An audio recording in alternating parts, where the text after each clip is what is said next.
selfishness, self-centeredness, that we think is the root of our troubles. And it's driven by 100 forms of fear. And a big one is that fear of not being in control.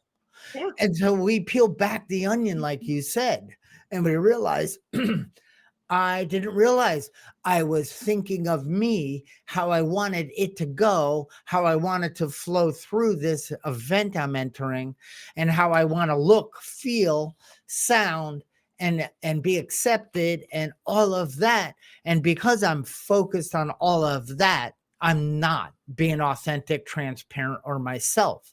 I'm not coming from my strengths. I'm coming from self. Like I'm thinking my way through it instead of being. And that did not happen by somebody telling me this on a podcast, that revelation.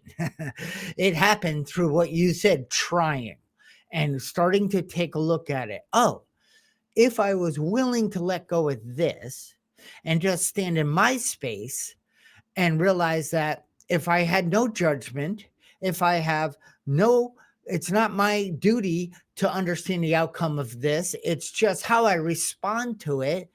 And then I find out that, like I said, there was this new power. What power? A spiritual energy, something, the creator, a higher power would step in and help guide me.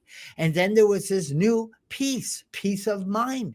I'm not getting frustrated. I'm not getting resentful. Then there was this happiness. I felt content and happy to be where I was, no matter what the situation was. And then I felt this new power, this new sense of purpose, of direction starting to flow in. And I can sever that, but that's a nice place to be.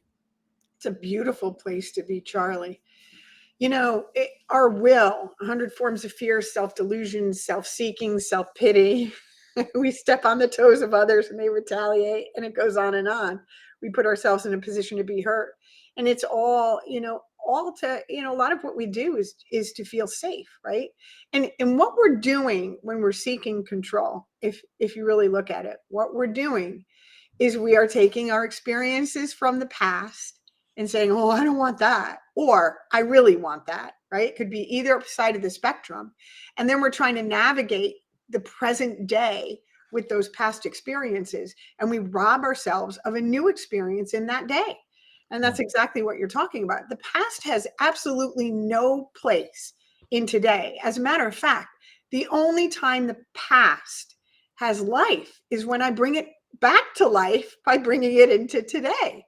Otherwise, it stays in the past. I mean,